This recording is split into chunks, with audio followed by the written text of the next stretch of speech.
Selamat pagi, selamat malam, Assalamualaikum warahmatullahi wabarakatuh. Salam sejahtera buat kita semua. Ketemu lagi dengan akuntansi biaya dengan saya, yaitu nanti kita lanjutkan di bab 2. Kemarin sudah ada bab 1, sekarang bab 2. Yang sebelumnya kita sudah membahas bahwa untuk metode harga pokok itu untuk menghitung biaya produksi ada 2, yaitu metode harga pokok pesanan dan metode harga pokok proses. Untuk di materi berikutnya di bab 2 yaitu kita bahas kaitannya dengan metode harga pokok pesanan. Karakteristik sistem harga pokok pesanan itu apa? Bahwa kegiatan produksi dilakukan atas dasar pesanan. Jadi perusahaan itu berproduksi berdasarkan pesanan dari konsumen. Jadi barang atau produk yang dibuat itu tergantung oleh pemesan dengan kriteria tertentu atau mempunyai spesifikasi tertentu.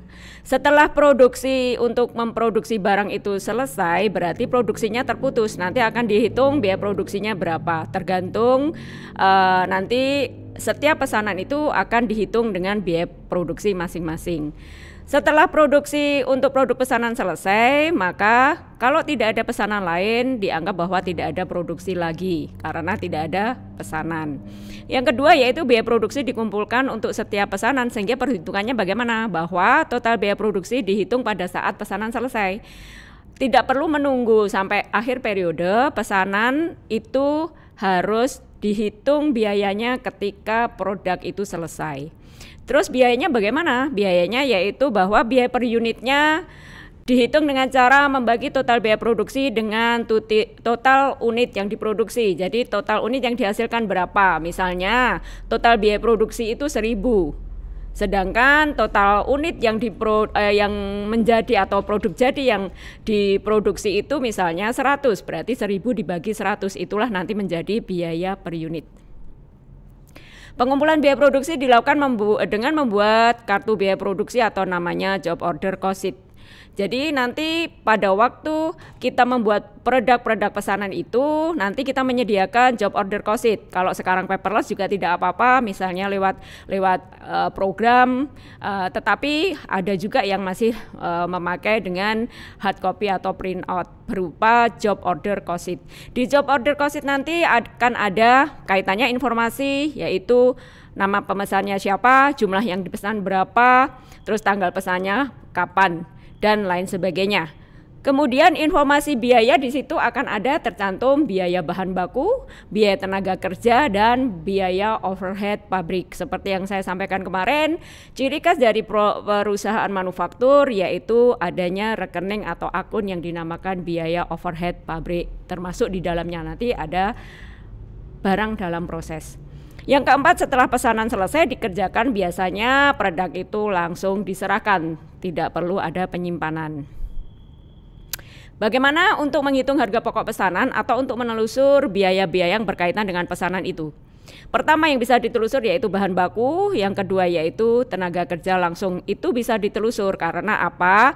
Karena bahan baku itu bisa dihitung secara pasti, sesungguhnya yang terjadi bisa dihitung. Misalnya kalau satu baju itu mempunyai atau dibuat dari 2 meter kain, berarti kalau 2 baju berarti kita butuh 4 meter. Nah itu bisa ditelusur bahan bakunya. Demikian juga dengan tenaga kerja langsung. Tenaga kerja langsung misalnya satu orang penjahit itu bisa menyelesaikan 5 baju, berarti kalau kita butuh 10 baju berarti kita butuh 2 penjahit, dan berapa biaya penjahit itu per orangnya kan bisa kita ketahui, maka di situ bisa dimasukkan sebagai biaya yang bisa ditelusur langsung ke masing-masing job. Namun kalau BOP itu kita sifatnya nanti di depan akan kita tentukan di depan. Karena apa? Karena kalau kita belum bisa menentukan BOP, maka kita belum bisa menentukan berapa jumlah biaya produksi, sehingga kalau kita belum bisa menentukan biaya produksinya, kita tidak akan bisa bernego dengan konsumen yang memesan produk itu. Maka BOP-nya itu sifatnya harus ditentukan di muka dulu, kira-kira berapa BOP-nya. Itulah yang dinamakan BOP dibebankan. Next, peristiwa dalam sistem penetapan biaya pesanan seperti yang saya sampaikan tadi. Misal, job nomor 1, job nomor 2, job nomor 3 itu merupakan konsumen lain-lain. Jadi ada barang A, barang B, barang C yang harus kita kerjakan. Maka, kalau pemakaian bahan baku yang ada di gudang bisa digunakan untuk beberapa produk itu. Misalnya yang digunakan oleh job nomor 1, misalnya pesanannya si A.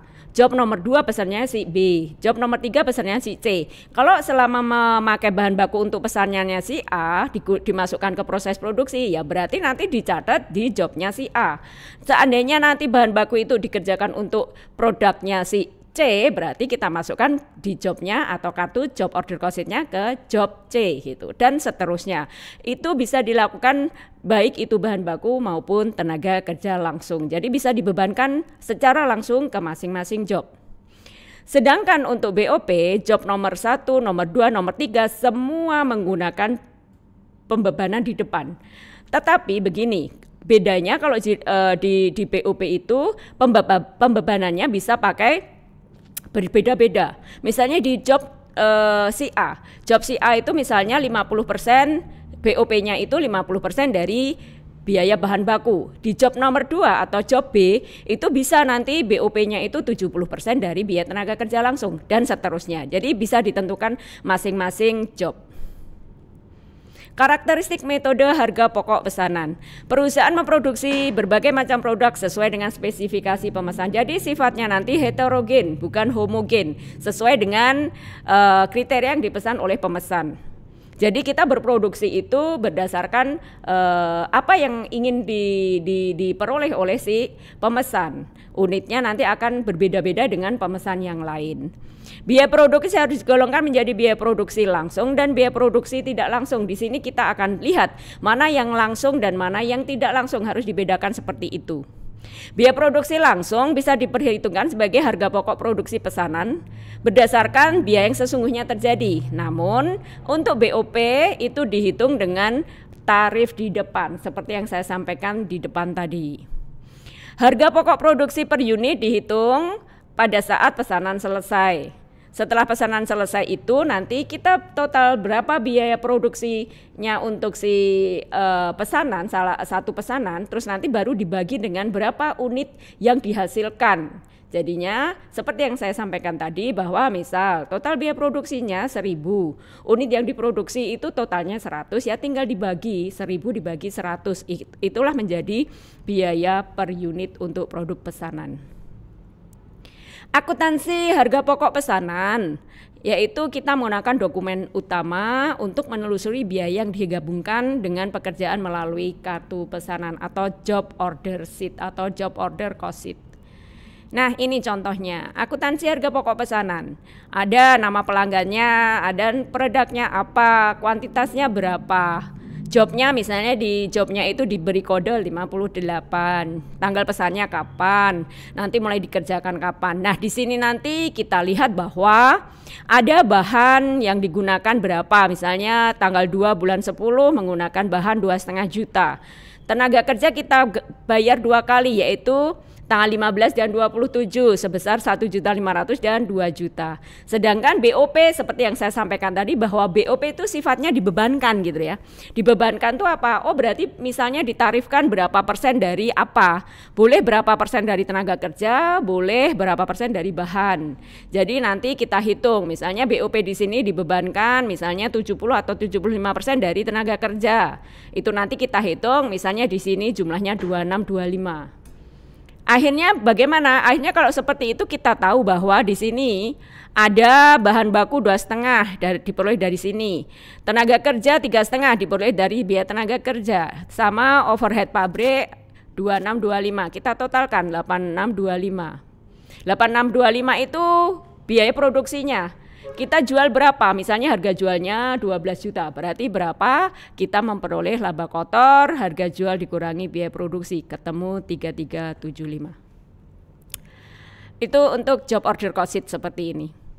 Pengolahan atau produksi melalui lebih dari satu departemen. Kalau produksinya lebih dari satu departemen, itu nanti bahwa biaya produksi dan laporan harga pokok dinyatakan per departemen. Terus nanti BOP-nya juga dibuat per departemen. Pengelompokan rekening biaya-biaya produksi juga didasarkan per departemen. Umumnya barang jadi dari produk dari departemen 1 menjadi bahan baku dari departemen 2 dan selanjutnya. Contohnya begini, kalau dalam suatu perusahaan garment kita ada dari gudang bahan baku. Dari bahan baku kain gulungan itu kita masukkan di departemen pemotongan. Departemen pemotongan di situ ada pola, ada gunting untuk membuat pola itu. Setelah keluar dari departemen pemotongan, nanti kita masuk ke departemen jahit. Berarti apa? Bahwa keluaran dari departemen pola itu menjadi bahan baku untuk departemen jahit. Dan nanti itu akan berurutan selanjutnya. Nanti kemungkinan apa? Bahwa departemen jahit itu mempunyai BOP sendiri. Departemen jahit juga mempunyai BOP sendiri sesuai dengan penetapan tarifnya. Manfaatnya informasi harga pokok pesanan itu apa? Bahwa dapat menentukan harga jual yang akan dibebankan kepada pemesan. Yang kedua, mempertimbangkan penerimaan atau penolakan suatu pesanan. Misalnya, biaya produksi kita itu misalnya 50. Kita ingin mempunyai laba 5, berarti kita jual 55. Tetapi si pemesan itu menyampaikan bahwa dia ingin harganya 50. Lah nih kita mau seperti apa? Mau menerima atau menolak? Atau misalnya pemesan itu menyampaikan bahwa dia ingin harganya 53, padahal kita menginginkan 55. Di situ biaya produksi 50. Nah, kita tergantung nanti mau menerima atau menolak pesanan tersebut. Selanjutnya, memantau realisasi biaya produksi. Benar nggak apa yang saya perkirakan di depan pada waktu menerima pesanan, setelah kita laksanakan, benar nggak biayanya segitu? Berarti kita memantau biaya realisasi biaya produksinya. Yang kita anggarkan, terus kita akan cocokkan dengan realisasinya atau yang sesungguhnya terjadi. Kemudian menghitung laba atau rugi tiap pesanan. Bagaimana menghitung laba atau rugi tiap pesanan? Ya kita lihat aja tadi dari kartu job order cost-nya sudah kelihatan tuh laba kotornya berapa.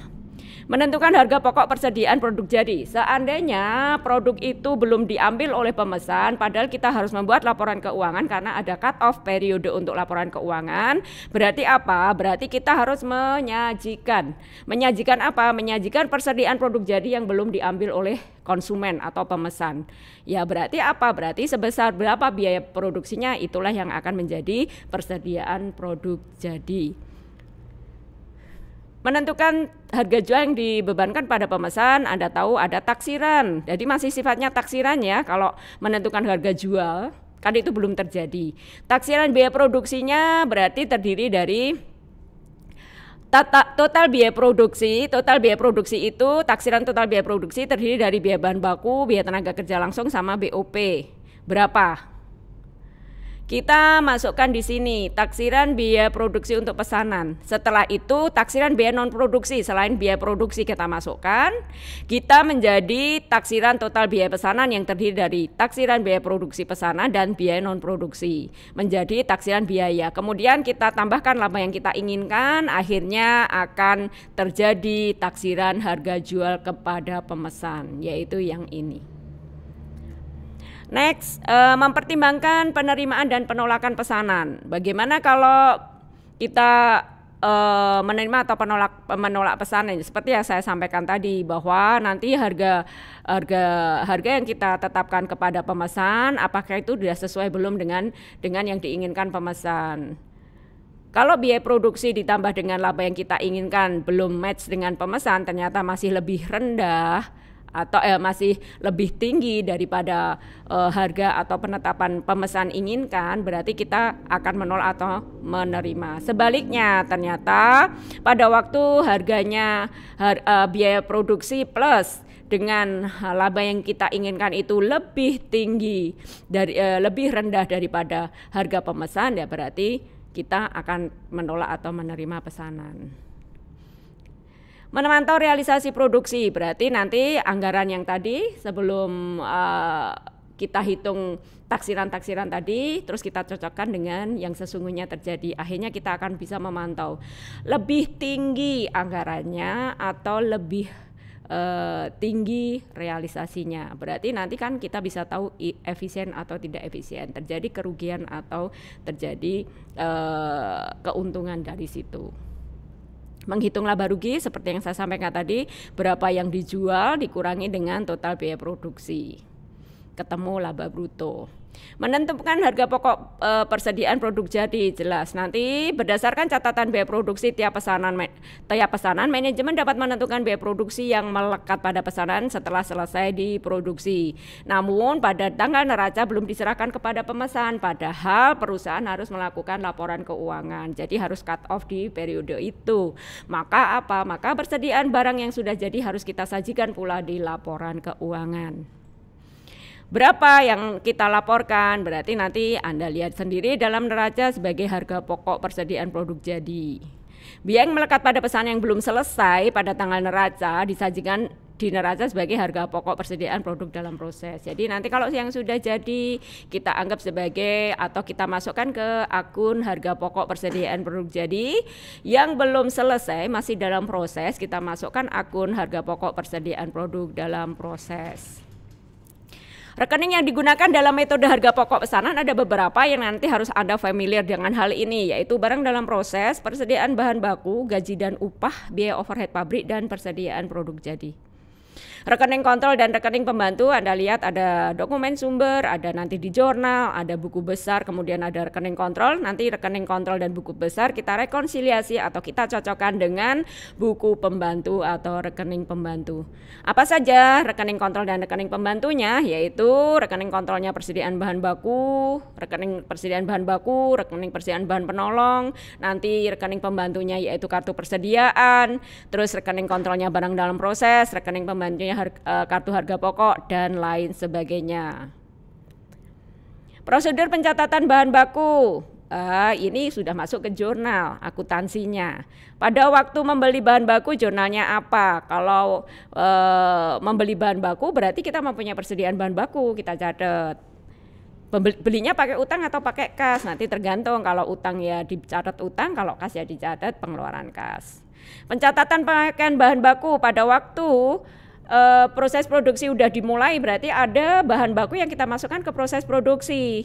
Berarti apa? Bahwa persediaan bahan baku kita di gudang itu berkurang, maka di sebelah kredit. Terus kemudian debitnya apa? Debitnya barang dalam proses, biaya bahan baku. Maka dari awal tadi saya sampaikan kita harus familiar dengan rekening BDP atau barang dalam proses. Pencatatan tenaga kerja, ini biaya atau beban gaji dan upah itu untuk keseluruhan. Pada waktu ada pencatatan kaitannya dengan gaji dan upah, dia tidak membedakan mana untuk biaya produksi, biaya gaji dan upah produksi maupun yang non produksi. Di sini dicatat utang gaji, upah, atau kalau belum dibayar ya utang. Tapi pada waktu dibayar utang gajinya udah kita debet, sedangkan kita mengeluarkan kas. Untuk pengalokasian ke upah langsung atau di bagian produksi, proses produksi, berarti gaji dan upah kita kreditkan. Di sini muncul barang dalam proses, biaya tenaga kerja langsung. Pencatatan biaya overhead pabrik, biaya produksi yang termasuk dalam kelompok BOP, yaitu kalau di dalam metode harga pokok pesanan ada biaya bahan penolong, biaya reparasi, biaya tenaga kerja yang tidak langsung, misalnya mandor, biaya penyusutan aset tetap, terus biaya overhead pabrik lainnya mengeluarkan pengeluaran secara tunai, misalnya membeli bahan bakar untuk menggerakkan mesin misalnya. BOP dicatatnya bagaimana? Yaitu BOP dibebankan dulu, barang dalam proses BOP dibebankan, terus barang di sini kreditnya BOP yang dibebankan. Nanti kalau kita sudah mengeluarkan semua BOP-nya, nanti berarti BOP yang dibebankan itu kita cocokkan dengan BOP yang sesungguhnya. Nanti kemungkinan besar terjadi selisih antara BOP yang dibebankan dengan BOP yang sesungguhnya terjadi. Nah ini pencatatan BOP sesungguhnya. Misalnya menggunakan biaya bahan penolong, berarti BOP sesungguhnya kreditnya persediaan bahan penolong. Biaya servis atau pemeliharaan aset tetap, BOP sesungguhnya di sini ada spare part, ada supplies pabrik dan sebagainya. Biaya tenaga kerja tidak langsung juga demikian. Anda lihat sendiri, sama semua BOP sesungguhnya dicatat di sebelah debit, lainnya di kredit. Pencatatan produk selesai berarti apa? Bahwa kita mempunyai persediaan produk jadi. Terus yang keluar dari proses produksi kita catat dikreditkan. Ada barang dalam proses, biaya bahan baku, ada barang proses dalam BTKL, dan ada barang dalam proses yaitu BOP. Pencatatan barang dalam proses ini kalau dia mempunyai belum selesai. Jadi kalau belum selesai berarti kan ini belum 100% digunakan kaitannya dengan biaya produksinya. Berarti ada persediaan barang dalam proses, kemudian ada BDP, BBB yaitu biaya bahan baku, barang dalam proses BTKL, dan barang dalam proses BOP. Pencatatan penjualan produk, kalau kita jualnya secara tunai ya berarti kas, kalau kita jualnya ada tempo ya berarti piutang. Ini kreditnya penjualan. Terus ada HPP dengan persediaan produk jadi. Ini untuk kaitannya dengan metode harga pokok pesanan. Sekian, terima kasih. Assalamualaikum warahmatullahi wabarakatuh.